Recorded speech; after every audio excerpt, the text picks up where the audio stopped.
Nous allons chanter ensemble ce cantique nouveau pour invoquer la présence du Saint-Esprit à ce rendez-vous. Chante avec moi. Viens à ce rendez-vous. Viens à ce rendez-vous.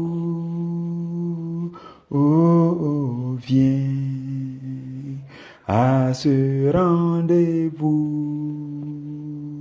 Saint-Esprit, viens à ce rendez-vous. Oh, viens à ce rendez-vous. Paraclet, viens à ce rendez-vous. Oh, viens à ce rendez-vous. Saint-Esprit, viens à ce rendez-vous. Viens à ce rendez-vous. Paraclet, viens à ce rendez-vous. Oh, viens à ce rendez-vous. Saint-Esprit, viens à ce rendez-vous.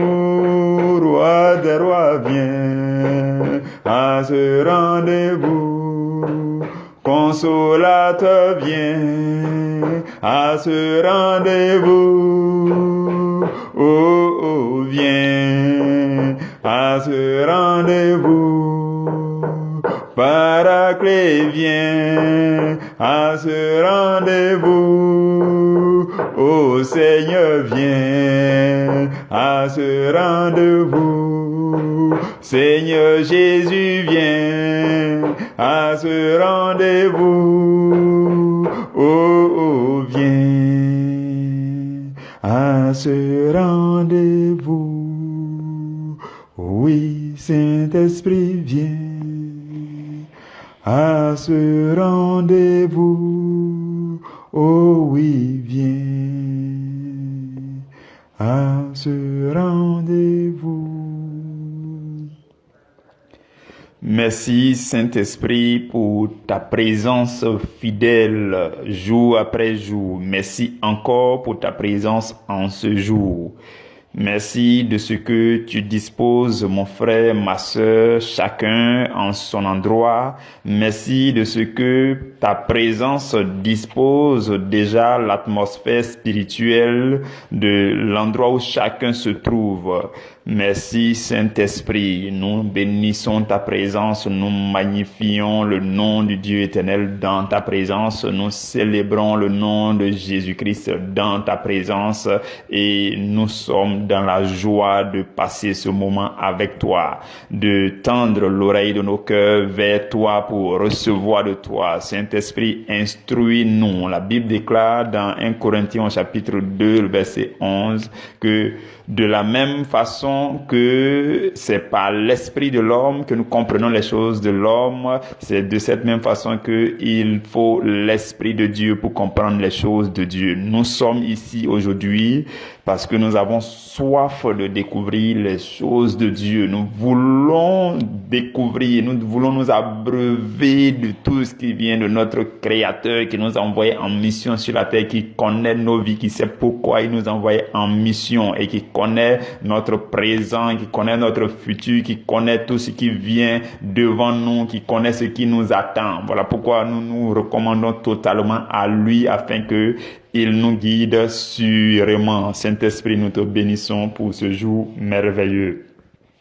Nous sommes là pour que tout ce qui sera fait, tout ce qui doit être fait, donne gloire au Dieu créateur, que toutes choses se fassent à la gloire et à la louange du Seigneur Jésus-Christ, de l'agneau immolé, du rejeton de David, du lion de la tribu de Juda. Béni sois-tu, Seigneur, au nom de Jésus.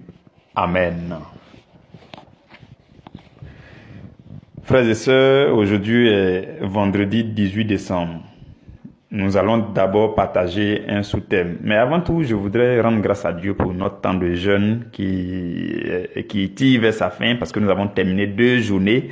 Il nous reste le dernier jour, c'est-à-dire demain vendredi. Alors, je voudrais préciser ou alors nous rappeler que à entre 15h et 17h30, nous allons avoir notre partie de jeu biblique. Toutes les questions qui seront posées vont s'appuyer sur le livre de Néhémie que nous avons commencé à lire depuis hier. Aujourd'hui, ou alors de la journée qui vient de s'écouler, nous avons lu 4 chapitres et nous reste 4 chapitres maintenant pour ce dernier jour. Hier, quand j'étais en train de parcourir un peu le livre de Néhémie, vous allez remarquer que j'ai dit quelque part muraille de Jéricho. D'autres ont dû remarquer. Je sais que d'autres ont compris que c'était la muraille de Jérusalem. Je sais aussi que vous avez été nombreux à être tolérants sans vous attarder sur ces petits lapsus-là pour chercher à comprendre l'essentiel du message. Que Dieu vous bénisse pour votre tolérance. Alors, nous allons méditer un sous-thème, un petit sous-thème, rapidement en quelques minutes, et nous allons récapituler par la suite tous les enseignements de la 5e semaine de ce séminaire qui est en train de tirer vers sa fin. C'est ce que nous allons faire aujourd'hui. Le sous-thème que nous allons partager, c'est 2021 ouvre ses portes devant celui qui vit en toi. Waouh, je ne sais pas si vous avez essayé de méditer ce sous-thème avant qu'on se retrouve ici.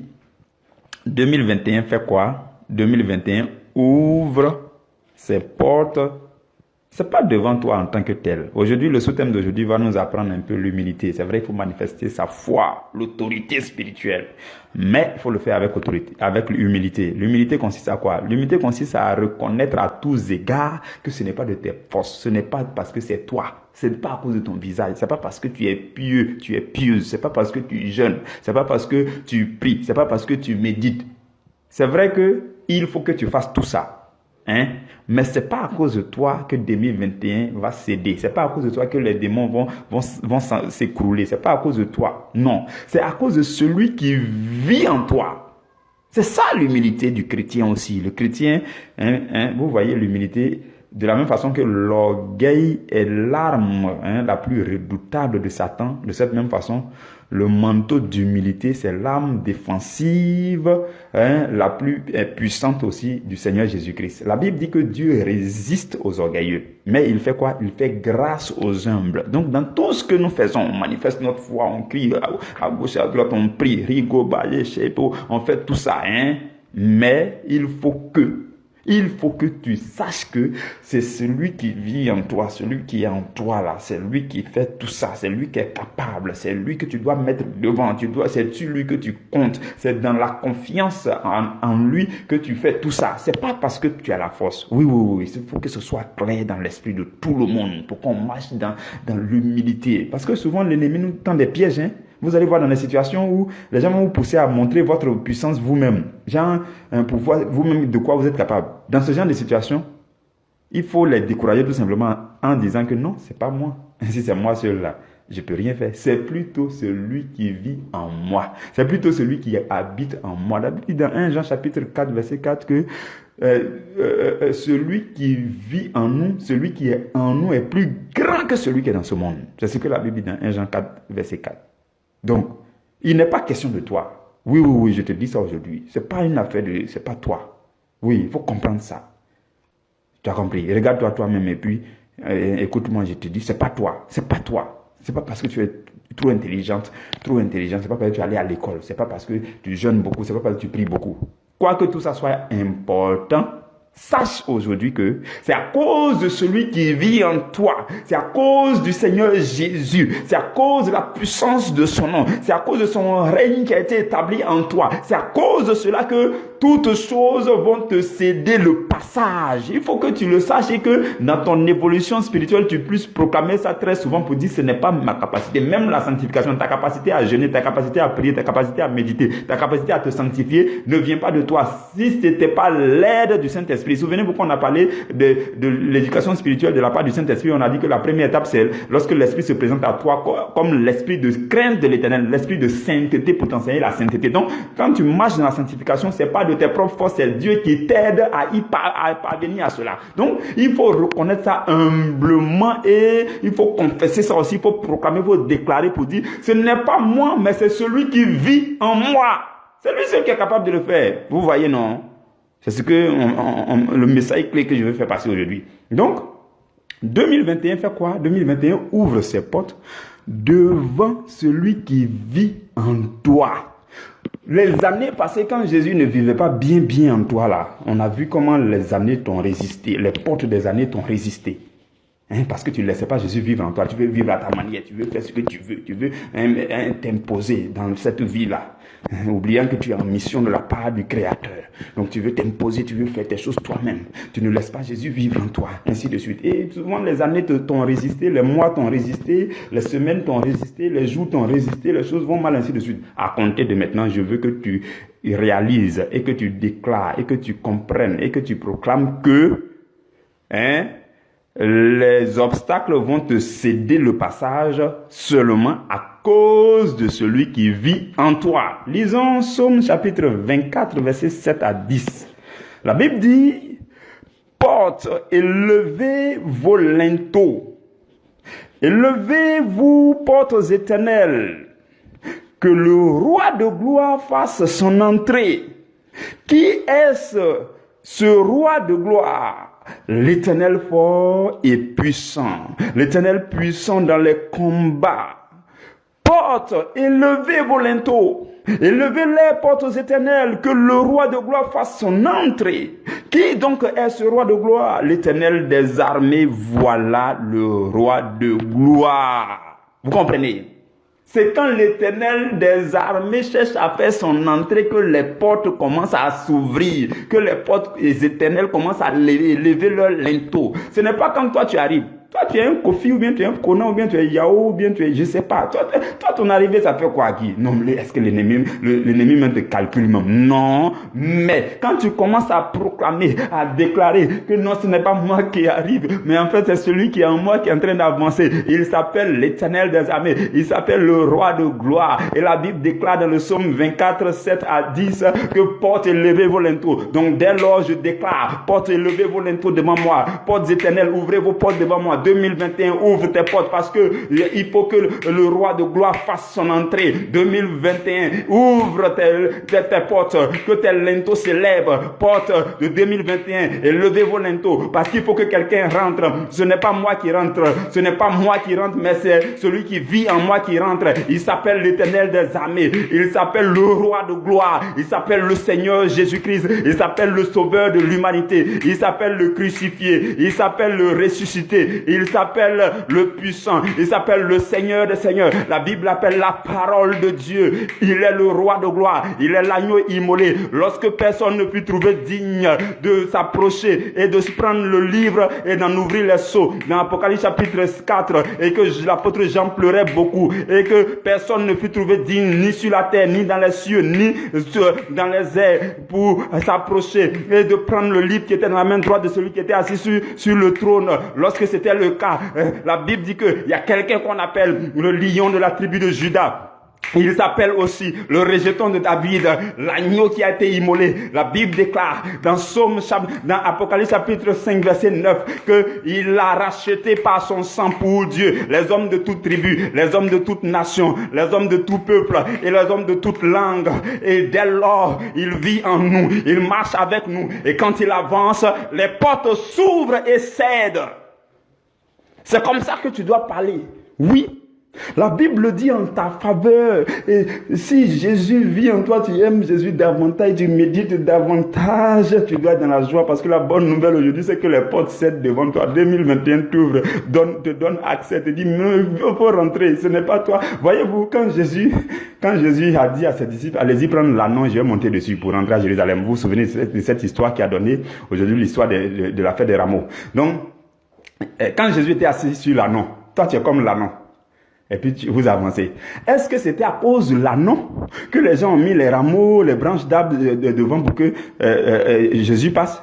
C'était pas à cause de l'anneau, c'était à cause de Jésus. Mais l'anneau était quand même dans la joie. L'anneau dit non, mais c'est quand même, quand ils vont tirer les photos, ils vont faire les vidéos, tout ça, il est sorti dedans quand même. Et avec mon sourire quand même. Donc comporte-toi comme l'anneau, afin que le roi de gloire qui est assis sur toi puisse rentrer en 2021. Le roi de gloire fait son entrée en Jérusalem. Et les portes élèvent leur linteau. De cette même façon, toi qui es l'anneau, Jésus est assis sur toi. Jésus t'a choisi. Jésus marche avec toi. Jésus chemine avec toi. Et vous entrez ensemble en 2021. Et 2021 ne va céder ses portes que parce que Jésus est avec toi. Si tu veux aller seul, ça sera compliqué encore.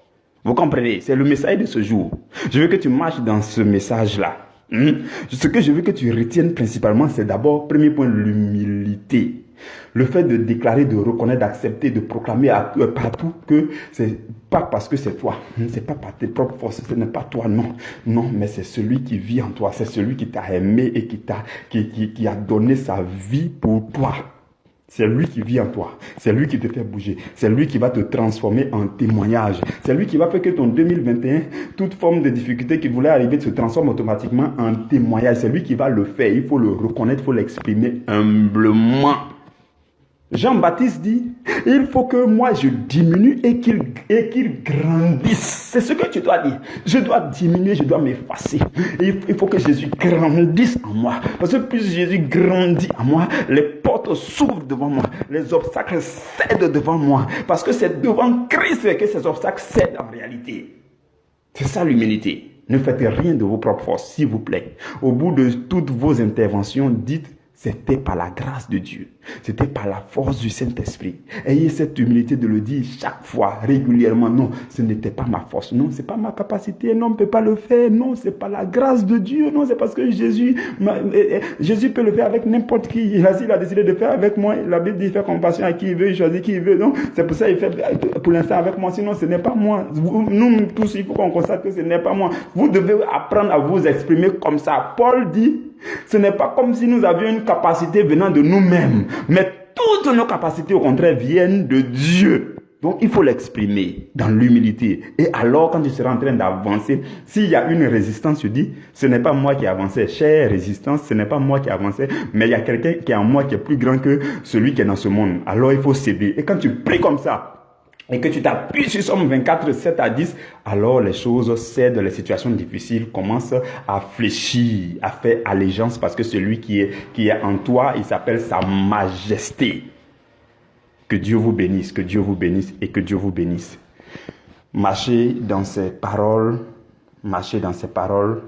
saisissez ces paroles qui vont forcément devenir réalité dans votre vie, parce que ces paroles vous sont destinées. Parce que tu cherches Jésus, Jésus vit en toi, tu le cherches, tu l'aimes davantage, tu es accroché à lui, tu aimes sa parole. À cause de ça, tout ce qu'il a dit aussi dans sa parole, l'héritage promis aussi, c'est pour toi. Le fait que tu dois passer et que les portes doivent céder, et que les obstacles doivent céder, tout ça, c'est ton droit d'héritage. Il faut marcher dans ces vérités. Que Dieu vous bénisse, que Dieu vous bénisse. On va faire quoi? On va récapituler tous les enseignements de la semaine 5. Je vais aller chercher ça dans mon fichier là. Je ne sais plus c'était où.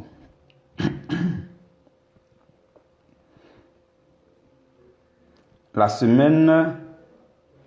Je suis allé trop loin, on dirait. Excusez-moi.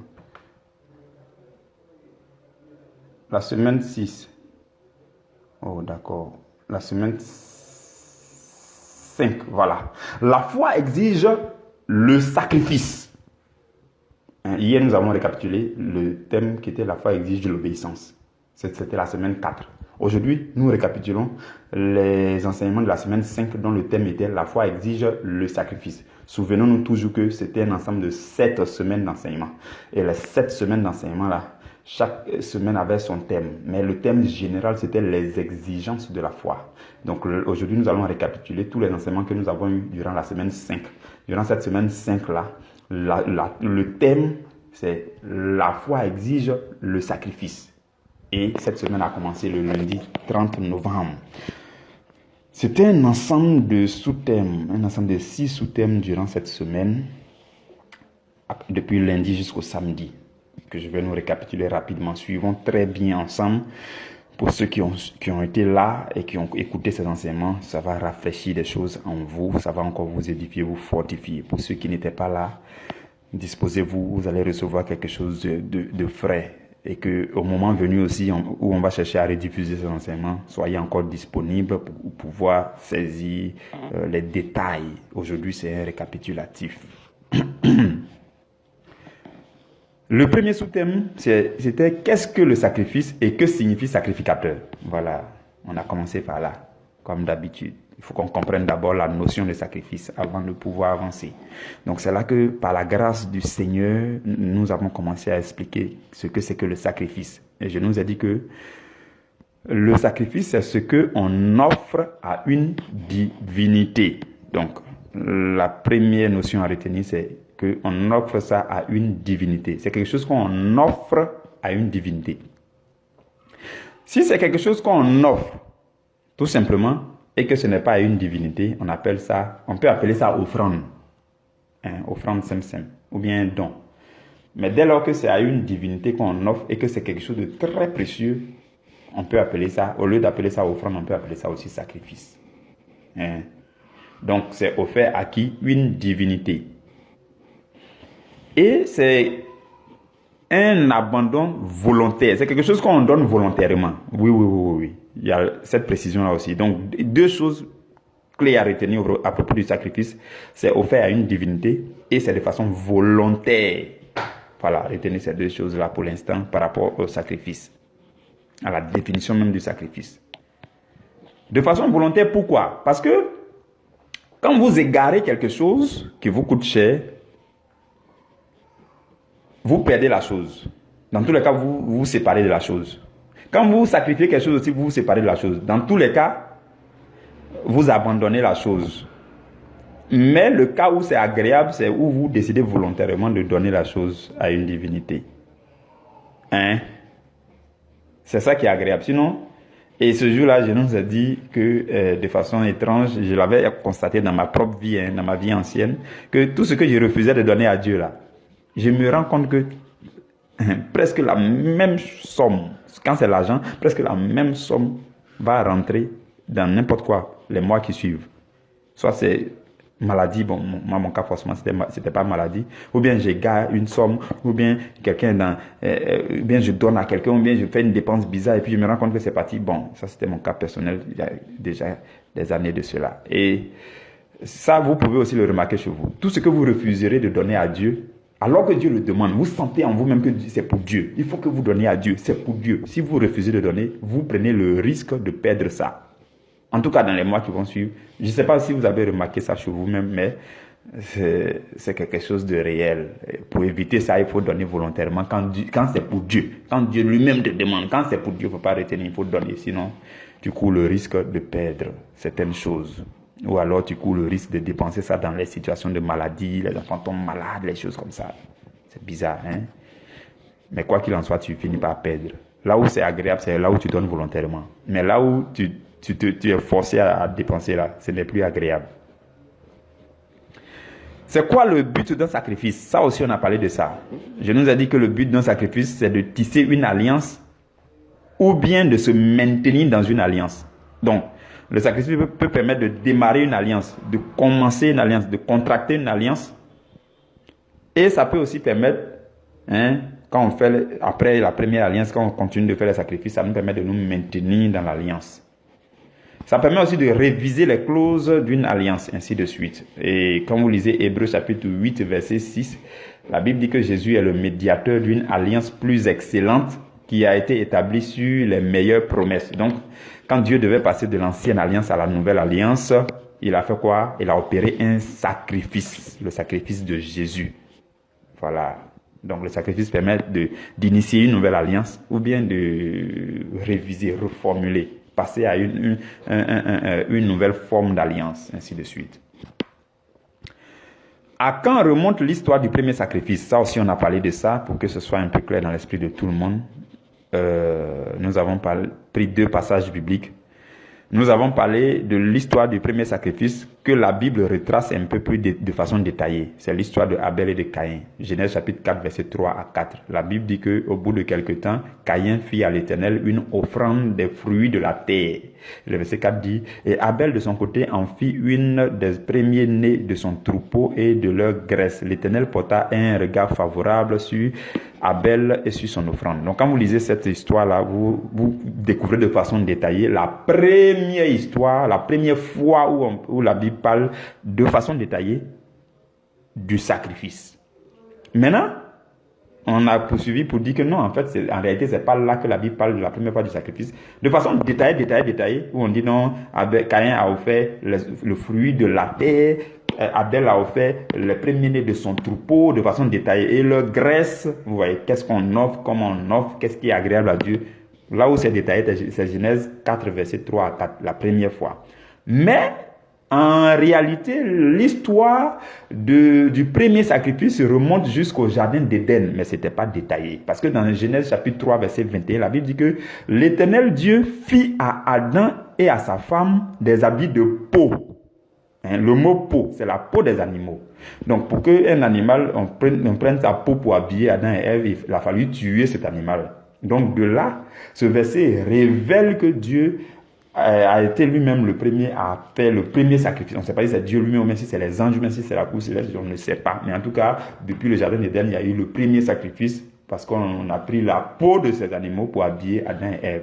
Et on a vu que le sacrifice de sang, c'est quelque chose qui apaise Dieu.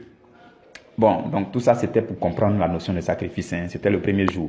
Par la suite, le mardi, le deuxième jour, mardi 1er décembre, nous avons vu, le sous-thème, c'était les formes de sacrifice de l'Ancien Testament. Donc, je nous ai parlé un peu brièvement des sacrifices de l'Ancien Testament. Il nous a dit qu'Abraham a fait un sacrifice. Bon, avant même Abraham, il y a Noé qui a fait des sacrifices. Au sorti de l'âge de Noé, Noé a fait des sacrifices et Dieu a agréé son sacrifice. Dès lors, Dieu a dit que non, tant que le jour et la nuit existeront, la semaille et la moisson existeront, il ne va plus faire du mal à la terre, il ne va plus envoyer le déluge. Et que quand les nuages vont se former, le signe de cette alliance, c'est qu'on va voir l'arc-en-ciel dans le ciel et on verra que à travers ce signe-là, Dieu a décidé depuis le temps de Noé qu'il ne va plus envoyer les eaux en abondance pour détruire la terre. Donc, c'est ça le signe de cette alliance. Mais c'est parti du sacrifice que Noé a opéré. Donc, Noé a fait des sacrifices. Quand vous prenez l'histoire d'Abraham, Abraham a fait des sacrifices. Après Abraham, tous ceux qui sont venus après, ils ont fait des sacrifices de sang. Vous voyez. Et ce jour-là, nous avons lu une histoire qui nous a donné de façon détaillée les éléments constitutifs d'un sacrifice. C'est l'histoire de Élie. Élie et les prophètes de Baal. Quand vous lisez 1 Roi chapitre 18, à partir du verset 30, vous trouverez cette belle histoire qui décrit un peu comment Élie a préparé le sacrifice à Dieu. Vous verrez les éléments du sacrifice dans ce long texte-là. Et de là, nous avons fait ressortir les éléments clés d'un sacrifice. Le premier élément, c'est l'autel. L'autel est constitué de pierres, de bois, de fossés, ainsi de suite. Deuxième élément, l'holocauste. L'holocauste est découpé en morceaux, ainsi de suite. Troisième élément, le sang qui est coulé. Quatrième élément, la présentation du sacrifice. Il faut que tu présentes. À un moment donné, Élie a élevé la voix et puis il a commencé à présenter. Il y a la prière de présentation du sacrifice. Ce jour-là, il nous a dit que quand on fait nos jeûnes, parce que la nouvelle forme des sacrifices, le jeûne fait partie de la nouvelle forme des sacrifices dans le Nouveau Testament. Donc, quand tu fais un jeûne, il faut fixer une heure où tu te présentes à Dieu en sacrifice. Parce que le jeûne que tu fais, c'est un sacrifice. Tu te donnes en sacrifice à Dieu. Donc, voilà pourquoi quand on fait nos jeûnes, on fixe 15 heures pour dire c'est l'heure. Et même d'ailleurs, dans l'Ancien Testament, 15 heures, c'était l'heure de présentation du sacrifice. Donc, on fait des choses qui sont vraiment prophétiques aussi. Et même, vous allez remarquer que Jésus est mort sur le bois de la croix à 15 heures. Donc, 15 heures, c'est une heure de présentation du sacrifice. Et il a dit, Père, pourquoi m'as-tu abandonné? Ainsi de suite, il a rendu là. Donc, le sacrifice de l'humanité a été présenté à Dieu à 15 heures. Voilà pourquoi, quand on fait nos jeûnes, on fixe nos temps de prière à 15 heures pour que tu te présentes en sacrifice. Pour dire, Seigneur, j'ai pris ce temps de jeûne, me voici en sacrifice devant toi. Me voici. Et quand tu pries cette prière, ça monte, je t'assure. Donc, demeurons dans ces choses. Donc, il y a l'heure de la présentation du sacrifice. Toutes les fois que vous jeûnez, fixez-vous que ce soit un jeûne personnel. Il y a des erreurs que les gens commettent dans le jeûne. Je nous ai dit ce jour-là que il y a des gens qui avaient l'habitude de faire grève de faim et puis ils pensent que c'était jeûne. Un vrai jeûne là, il y a un contenu consistant. Tu fais jeûne, tu te prives de la nourriture physique, tu te prives de tes penchants. Tu combles ça avec quoi? Parce que le jeûne, c'est une consécration. Quand on dit consécration, ça veut dire que je me détache de certaines choses pour me dédier à quelque chose d'autre. Donc, quand tu t'es détaché de la nourriture, tu t'es détaché de tes penchants, tu t'es détaché de tes habitudes, tu te dédies à quoi? Tu devrais te dédier au milieu de la parole, au milieu de la prière. C'est là que le jeûne va être fructueux. Il y a des gens, ils se détachent de la nourriture, ils se détachent de leurs penchants et puis ils ne se dédient à rien. Donc, ils sont dans le vide. Voilà pourquoi vos jeûnes d'avant vous énervaient. Le jeûne qui est magnifique, qui est fructueux et qui est enrichissant, qui est édifiant, qui te donne la force, c'est le jeûne où tu te détailles des choses, mais en même temps, tu te dédies à quelque chose. Voilà pourquoi quand on jeûne, il y a ce que j'appelle la nourriture spirituelle compensatrice. Tu as décidé de ne pas manger ton foutou. Mais qu'est-ce qui remplace ça? Il faut prendre un passage biblique que tu vas lire. Tu te donnes ça, c'est ta nourriture de la journée. C'est ça qui va combler ce vide-là. Et ça comble ça spirituellement, ça t'édifie, ça te fortifie. Mais en même temps aussi, il faut t'adonner à la prière. Donc, l'heure de présentation du sacrifice, quand ça arrive, tu te mets en prière, tu dis, Seigneur, me voici en sacrifice. Depuis ce matin, je ne mange pas parce que je me donne à toi en sacrifice. Seigneur, je suis là, ainsi de suite. C'est comme ça que vous devez faire les jeûnes, à travers les prières, les méditations. Vous comprenez? Si vous avez perçu, c'est vrai que je n'ai pas encore enseigné de façon détaillée sur le jeûne, hein, mais ce sont les avant-goûts que je vous donne. Hein. Comprenez ça comme ça, vous allez commencer à faire les jeûnes très agréables. Vous allez prendre plaisir à vos temps de jeûne. Vous comprenez? Et le cinquième élément, c'est le feu. Voilà, le feu. Parce qu'on apporte toujours le feu au sacrifice. Quand Élie a prié, qu'est-ce qui s'est passé? Le feu est descendu. Hein? Dans certains cas, le peuple d'Israël apportait eux-mêmes du feu. Pour nous, dans le Nouveau Testament, le feu qui descend, c'est le feu du Saint-Esprit qui vient. Tu sens en toi que l'Esprit est présent. C'est ça. Donc, il faut toujours le feu. Peu importe que ce soit l'Ancien Testament ou bien le Nouveau Testament. Chaque élément dans le sacrifice de l'Ancien Testament est aussi dans les formes de sacrifice dans le Nouveau Testament. Hein. Mais seulement que ça devient spirituel. Ce n'est plus sacrifice de sang. Le sang de Jésus est déjà coulé. Donc c'est ça. Ainsi de suite, ainsi de suite. Bon. Le sixième élément, c'est la louange à l'Éternel. Voilà pourquoi, à la fin de nos temps de jeûne, il faut faire, avant de faire la rupture, tu prends un temps où tu dis merci à Dieu. Seigneur, je te donne gloire, je suis reconnaissant, ainsi de suite. C'est très important. Le mercredi 2 décembre, qui était le 3e jour pour cette semaine 6 là, le sous-thème c'était « Sous la nouvelle alliance, que devons-nous comprendre par sacrifice ?» Donc, il fallait qu'à un moment donné, on sache maintenant que, c'est vrai on a parlé du sacrifice dans l'Ancien Testament. Maintenant que nous sommes sous la nouvelle alliance en Jésus-Christ, c'est quoi? Que représente le sacrifice pour nous? Que devons-nous comprendre par le sacrifice? C'est ce jour-là que j'ai commencé par nous expliquer certaines choses dont parle le Nouveau Testament. Donc, je nous ai parlé de la nouvelle alliance. Ce jour-là, nous avons vu que si la Bible parle de la nouvelle alliance, c'est qu'il y avait une ancienne alliance. Qu'est-ce qui n'avait pas marché avec l'ancienne alliance? Comme vous lisez Hébreux chapitre 10 au verset 4, la Bible dit « Il est impossible que le sang des taureaux et des boucs ôte le péché.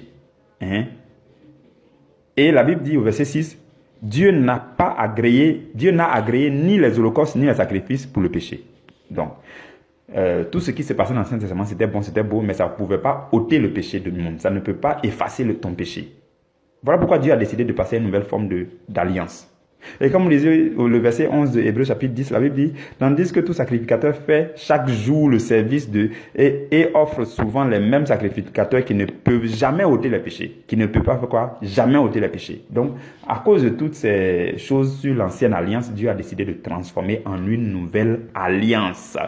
Et donc, pour que cette nouvelle alliance aussi démarre, il fallait un sacrifice, le sacrifice le plus agréable. Si le sang des boucs et des taureaux n'a pas pu effacer tes péchés, on ne va pas continuer à prendre le sang d'un animal. Il faut le sang peut-être d'un homme. Mais on ne va pas prendre n'importe quel homme aussi. Il faut le sang d'un homme qui est saint, qui est pur, qui n'a jamais péché. Dieu a cherché jusqu'à il n'avait pas trouvé. Même les Noé, ils avaient péché quelque part. Les Ésaïe, les Joël, même David, l'homme selon le cœur de Dieu, il a péché parce qu'il est allé vers la femme du riz. Et donc, tous les hommes sur qui Dieu pouvait compter, Dieu a cherché jusqu'à il n'a pas trouvé quelqu'un qui devait être sans péché, pur, qui allait faire couler son sang pur pour être un sacrifice très agréable avant de faire la nouvelle alliance. Dieu n'a pas trouvé. Voilà pourquoi dans l'Apocalypse chapitre 4, la Bible dit, Jean pleurait beaucoup pour dire, parce qu'on n'a pas trouvé, on n'a trouvé personne sur la terre, ni dans les cieux, pour qu'il soit digne pour racheter l'humanité. Voilà pourquoi Dieu a été obligé de descendre en Jésus-Christ. Il est descendu lui-même et Dieu vivant en Jésus-Christ, parce que la Bible dit que Dieu lui a donné son esprit sans mesure. Donc Dieu était pleinement en Jésus. L'esprit de Dieu habitait pleinement en Jésus. Voilà pourquoi Jésus est notre Dieu.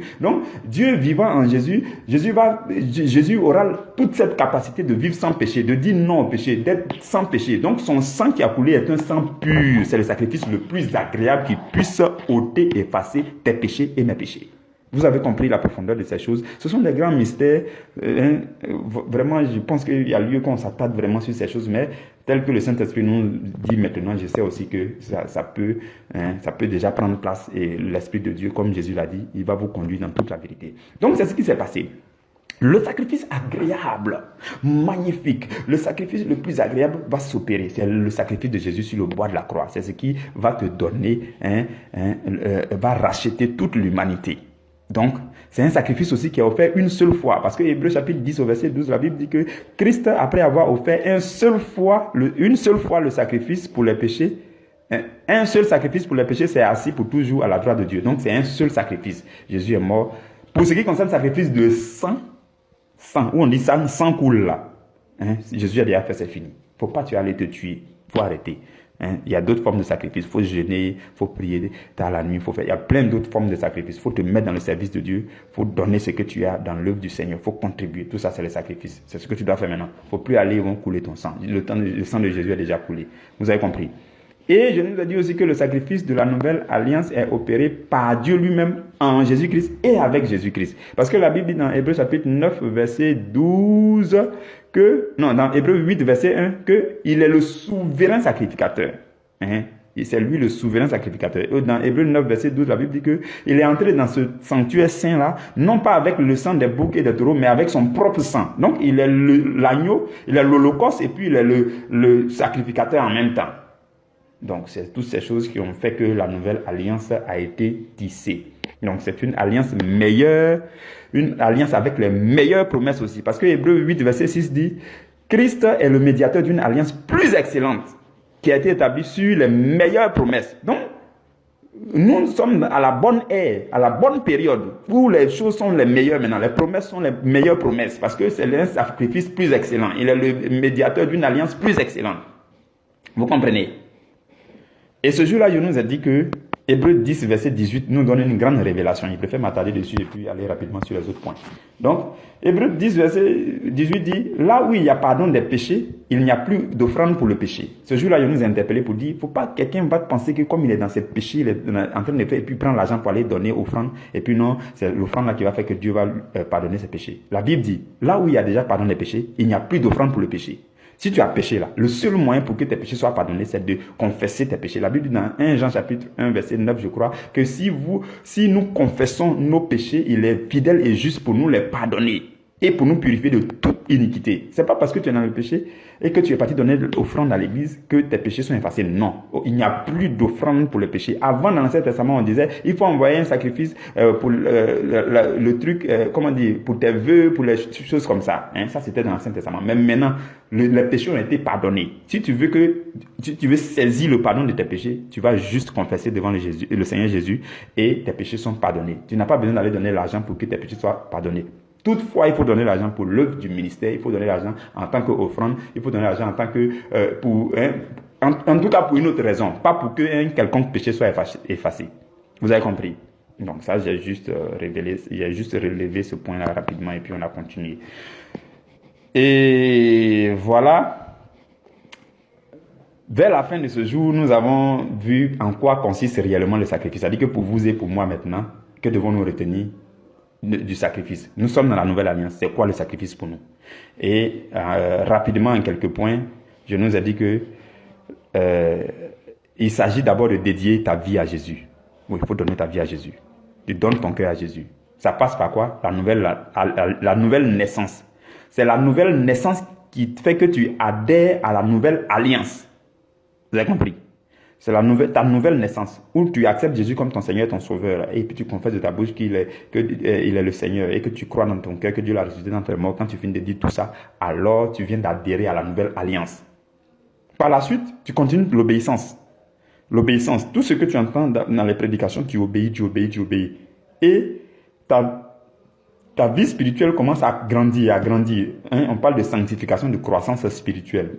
Et par la suite encore, il faut que tu t'engages dans l'œuvre du salut. Il faut que tu fasses la promotion du royaume. Il faut que tu annonces l'évangile. Il faut que tu t'impliques quelque part. Il faut que tu fasses le service. Par la suite encore, il faut que tu vives en tant qu'un sacrifice. Tu vives ta vie en tant que quelqu'un qui est sacrifié à Dieu. Romains 12, verset 1 dit, « Je vous exhorte donc, frères, par les compassions de Dieu, à offrir vos corps comme un sacrifice vivant. » Dieu ne demande plus que tu offres quelque chose. Offre-lui d'abord ton corps, ce que tu es, ta personne, l'offrande de ta personne. C'est ça qui sera un sacrifice saint, agréable à Dieu. Et c'est ce qui sera ton culte raisonnable, ton style de vie. Par la suite, il faut contribuer à l'œuvre du ministère. Il faut donner régulièrement ses dîmes et ses offrandes. C'est tout ça là mis ensemble, mélangé quand on parle de sacrifice pour nous dans la nouvelle alliance. Et les jeûnes, il faut passer dans la partie où tu fais sanctification et autres, il y a les jeûnes, les prières, les méditations, tout ça, ça est dedans. En faisant tout ça, tu te donnes en sacrifice à Dieu. Et comme je le dis régulièrement, personne ne peut dire qu'il l'aime sans le servir. Personne ne peut dire qu'il l'aime sans lui donner quelque chose pour l'œuvre du ministère. Tu peux donner quelque chose sans l'aimer. Tu peux servir sans l'aimer. Mais dès lors que tu l'aimes, tu te sens poussé à donner, tu te sens poussé à servir, ainsi de suite. Donc, il faut d'abord se donner à Dieu, donner ton cœur à Dieu, l'aimer de tout ton cœur, de toute ton âme, ainsi de suite. Le jeudi, le sous-thème, c'était « Découvrons ensemble les détails du sacrifice agréable que Dieu attend de nous ». Oui, je me suis attardé un peu, je suis allé plus en détail pour nous donner les détails du sacrifice agréable que Dieu attend de nous. On a étudié ce thème sur 2 jours. Sur 2 jours. Et je veux que vous reteniez, je vais récapituler rapidement, c'est un peu long. Je veux que vous reteniez que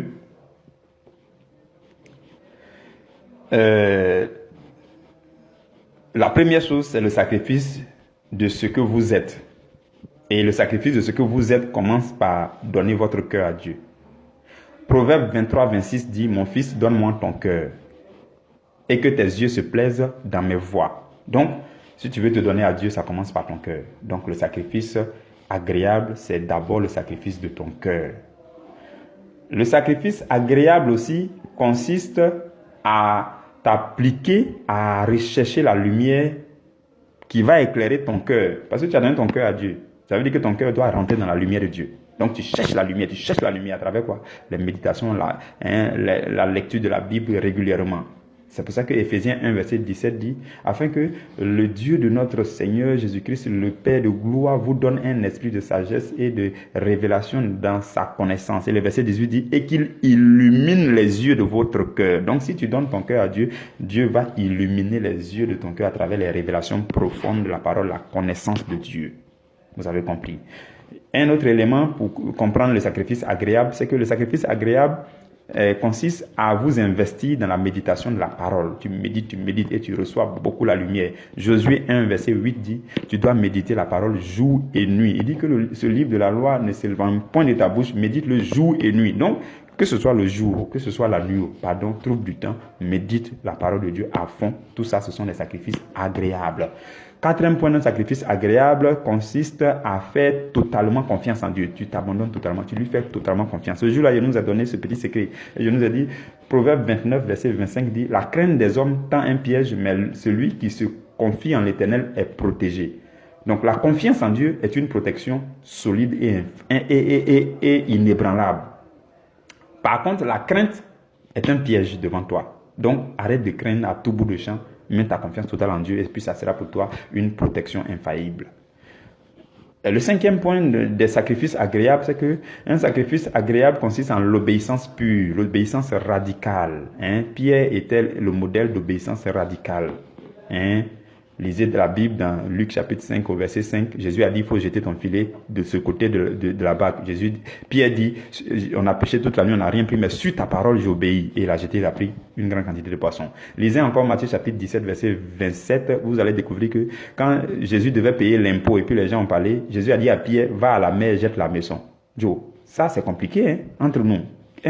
Ton maître te dit, va à la mer, jette la maison. Il y a quoi? Tu as commencé, toi et moi ici, on va commencer à poser plein de questions. Mais la mer là-bas, depuis qu'on a trouvé l'argent dans la bouche de poisson, Pierre, il a obéi radicalement. Pierre, il obéissait vraiment bien. Et quand vous lirez encore dans Luc chapitre 22, verset 8 à 13, quand il devait aller préparer la Pâque, Jésus a envoyé Pierre et Jean et puis il a dit, allez-y à la ville, vous trouverez un homme qui porte une cruche, dites-lui ceci, ceci. Ils n'ont pas dit, mais depuis on est à Jérusalem, on n'a jamais vu un homme qui porte une cruche parce que en notre temps, ce sont les femmes seulement qui portent ça. Tu es sûr qu'on va trouver un homme qui fait ça? Jésus, est-ce que tu es sûr de ça? Non, ils ont obéi. Donc l'obéissance pure et prompte fait partie de ce qu'on appelle sacrifice agréable dans le Nouveau Testament.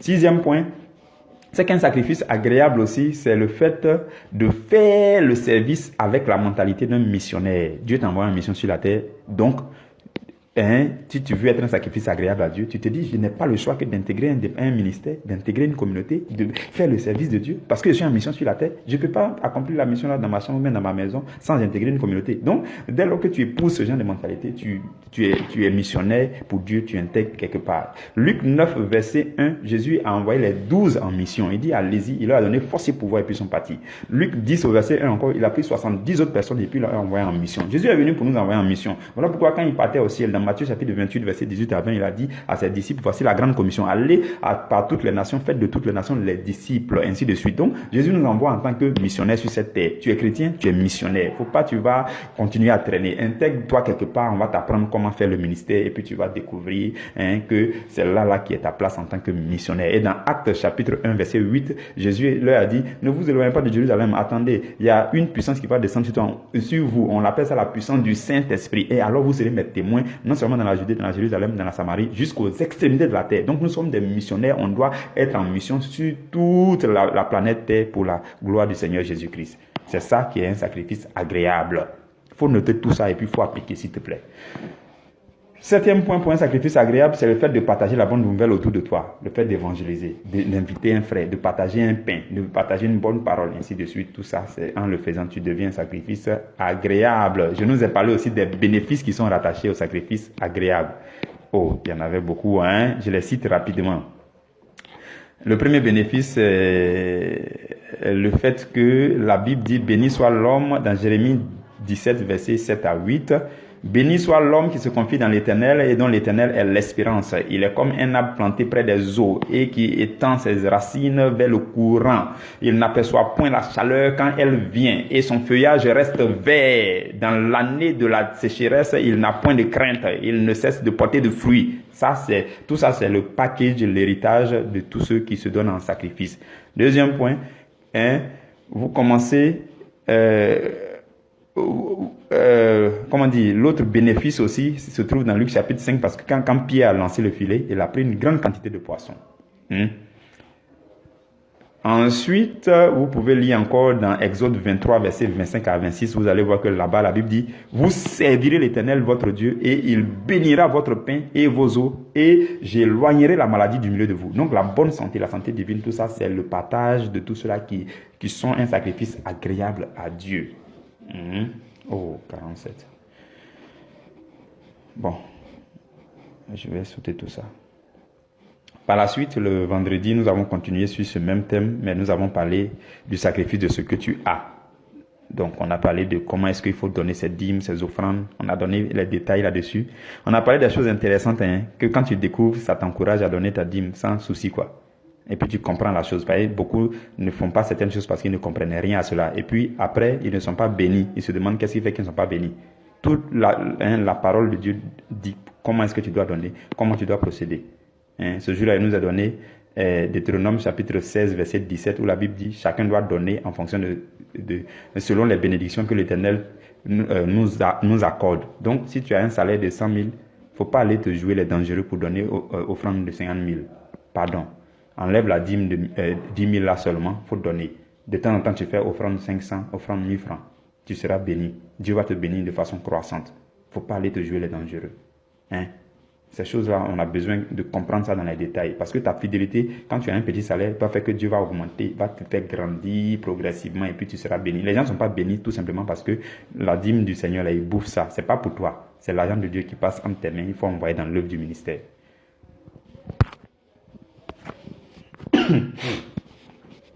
Merci Seigneur. Donc, ensuite, le samedi, nous avons parlé d'une erreur à ne pas commettre. L'erreur à ne pas commettre, c'est le fait de servir Dieu, d'être trop spirituel et puis tu ne sèmes pas aussi dans l'œuvre du Seigneur. Ou alors tu sèmes dans l'œuvre du Seigneur, mais tu es toujours dans tes péchés. Non, il ne faut pas commettre ces erreurs. Il faut tout simplement être équilibré dans la pratique de l'alliance. Que Dieu vous bénisse. On s'arrête là aujourd'hui. J'ai été trop long aujourd'hui. Je m'en excuse. Il y a beaucoup de choses intéressantes à dire sur ces enseignements-là. Mais malheureusement, on n'a pas tout le temps à nous. Je suis désolé. Écoutez ce que vous pouvez écouter. Ça sera, votre part se trouve dans ce que vous avez pu écouter. Voilà. J'ai été long, je m'en excuse. On se retrouve demain à la première heure. Que Dieu vous garde et que Dieu vous bénisse.